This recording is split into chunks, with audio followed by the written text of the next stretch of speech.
안녕하십니까. 물리1 시간입니다. 오늘은 운동량 보존 알아보겠습니다. 운동량은 기호로 소문자 P입니다. 자, 쇼트트랙을 보면 교대 과정에서 어떤 물리량 중에 변하는 것과 변하지 않는 것이 있습니다. 이 시간을 통해서 알아보겠습니다. 자, 운동량 하면은 요 그림을 생각하겠습니다. 자, 승용차와 버스가 있는데요. 같은 속력으로 움직이고 있고, 자, 요때 누가 더 멈추기 힘들까요? 당연히 버스입니다. 버스는 1000kg이고 질량은 1000kg입니다. 1000kg의 버스를 멈추려면 매우 힘들겠죠. 왜냐하면 질량이 크면 관성이 크죠. 운동 상태를 유지하려고 할 겁니다. 그거를 멈추기는 데는 아주 힘들 거란 말이죠. 자, 간단히 예를 알아보겠습니다. 자, 보시면 운동 상태를 변화시키는 조건에서 알아보겠는데요. 운동 상태를 변화시키는 것은 빠르게 하거나 느리게 하거나 운동 방향을 바꾸거나 여러 가지가 있는데, 이번에는 속력 변화를 알아보겠습니다. 그 중에 빠르게 하거나 느리게 하거나 중에 느리게 멈추게 하는 운동 상태의 변화를 알아보겠습니다. 자, 두 질량 작은 승용차와 큰 질량 버스가 있습니다. 같은 속력으로 움직이면 누가 더 멈추기 어려울까요? 당연히 큰 질량이 어렵죠. 관성이 크죠. 그래서 질량이 클수록 운동 상태가 어렵다. 이러한 거 잘 기억하세요. 두 번째, 같은 질량인데 같은 승용차인데 얘는 10이고 속력이 얘가는 100입니다. 얘가 빠르죠. 누가 더 멈추기 어려울까요? 당연히 빠를수록 운동 상태가 더 운동 상태를 멈추기가 힘들겠죠. 자, 그래서 속력이 클수록 운동 상태 변화가 어렵다 할 수 있습니다. 자, 그러면 운동 상태를 변화하는 조건 두 가지가 나왔죠. 질량과 속력이 클수록 변하기 어렵습니다. 그래서 이 질량과 속력을 곱한 값 운동량으로 정의하는데, 운동량은 두 물리량, 질량과 속력을 곱한 값이 운동량이라고 했습니다.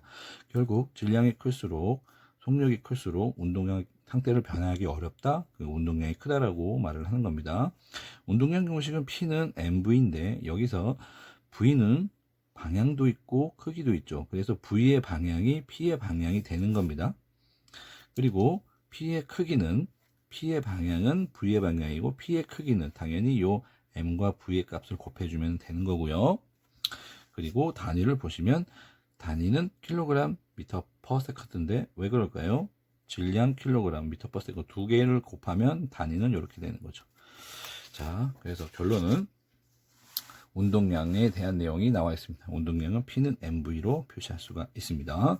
자, 다음 페이지. 운동량은 가만히 자꾸 변해 보이지만 그 문체에 보존되는 겁니다. 보존. 자, 운동량 보존에 대해서 알아보겠습니다.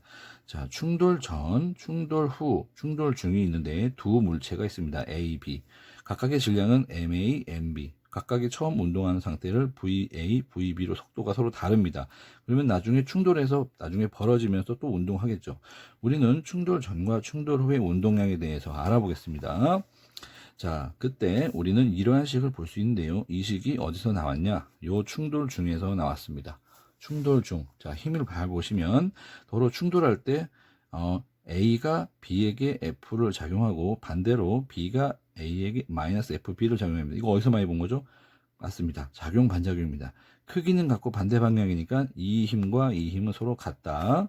그럴 때 우리는 요 F에 대해서 어떻게 적용하냐? 뉴턴의 운동체 이 법칙 잠깐 가볼게요. 이 법칙을 생각하면 F는 ma. 자, A는 델타 T분의 델타 V죠. 요 델타 T는 T2-T1, 델타 V는 V2-V1이죠. 나중 속력, 처음 속력이죠. 자, 그러면 여기 보세요. VA의 충돌 전 속력은 VA인데 충돌 후 속력은 VA'이죠. 이게 나중 속력이 되는 거고, 자, 속력 VB보다 처음 속력은 VB지만 충돌 후에는 VB'이 됐습니다. 속력 변화 요걸로 계산할 수 있습니다. 그래서 이거를 그대로 갖고 와서 F는 MA, MB는 델타 T분의 VB, 나중 속력 빼기 처음 속력. 맞죠? MA에 대해서 정리하면 마이너스 요 마이너스 F죠? 이 마이너스 F가 MA인데 MA 델타 T분의 나중 속력, A의 나중 속력 빼기 처음 속력, VA가 되는 겁니다. 자, 그래서 이 식을 정리하게 되면 요렇게 나와서 이렇게 되는 겁니다. 자, 이거 다시 한번 알아보겠습니다. 요 식을 잘 기억하세요. 여기서 운동량 보존 법칙. 아까 그 식이 요겁니다. 잘 보면. 근데 이거 잘 보세요. MV.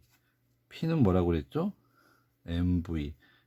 그러면 A면 요도 A고 A가 되죠? 그러면 얘는 P, A, V, AA니까 MV니까 PA가 되는 겁니다. 그리고 얘는 PB가 되는 거고. 그리고 얘는 PA에 프라임이 들어가겠죠? P는 PB 프라임. 자, 이게 바로 뭘까요? 충돌 전이고 얘는 충돌 후죠. 충돌 전에 질량 A와 질량 B의 각각의 운동량의 합은 충돌 후의 운동량의 합이죠. 같다. 그러면 운동량의 합은 충돌 전 물체의 운동량의 합, 충돌 후 물체의 운동량의 합 같다라는 거죠. 이게 바로 운동량이 보존되는 운동량 보존 법칙입니다. 자, 그런데 재밌는 사실은 이것도 있습니다. 자, 이 식을 이렇게 바꿔볼까요? A에 대해서 뭐여 하니까, 자, 이 A 프라임 PA를 이쪽으로 넘기고, B 프라임 PB를 이쪽으로 넘기면 이렇게 됩니다. 변화량이죠. PA 마이너스 나중 빼기 처음, 나중 빼기 처음. 근데 운동량이 A에 대한 운동량이죠. 변화 델타. 자, B에 대한 운동량이죠. 변화 델타. 이걸 빼주면 B에 대한 운동량 빼줌. 자, A에 대한 운동량의 합과 B에 대한 운동량의 변화량은 어떻다? A에 대한 운동량 변화량과 B에 대한 운동량 변화량은 0이다. 이렇게 정리할 수도 있습니다. 그래서 자, 정리하면 좌변은 충돌 전 두 물체의 운동량의 합이고요. 우변은 충돌 후 두 물체의 운동량의 합입니다. 따라서 충돌 과정에서 상호작용으로 운동량은 변하지만 두 물체의 운동량의 합, A와 B의 운동량의 합, 나중에 A와 B의 운동량의 합, 운동량의 합은 일정하다. 같다라는 말이죠. 일정하다. 그리고 정답은 요겁니다. 그리고 이걸 약간 변형하면 이쪽으로 넘기고 다 넘기면은 A에 대해서 운동량의 변화량, B에 대해서 운동량의 변화량이죠. 그래서 A와 B의 운동량의 변화량의 총합은 0이다. 그래서 아까 이거 나왔답니다.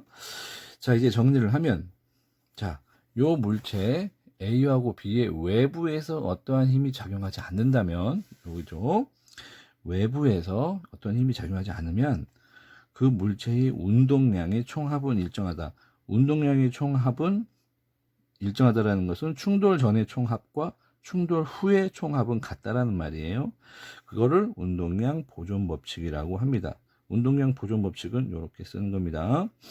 그래서 근데 이 운동량 보존 법칙에 상호작용하는 힘이 뭐죠? 상호작용하는 힘이 바로 작용, 반작용이었죠. 근데 그 힘의 종류나 물체의 크기에 상관이 없답니다. 자, 힘은 무조건 같으니까 상관이 없고 크기도 달라도 상관이 없습니다. 질량이 중요하기 때문에 크기와 힘의 종류에는 상관이 없다는 것도 알 수 있죠. 단 뭐하고만 상관이 있다? 질량하고 속도에만 상관이 있다. 운동량은. 자, 오늘은 여기까지 하도록 하고 수업 시간에 보겠습니다. 안녕.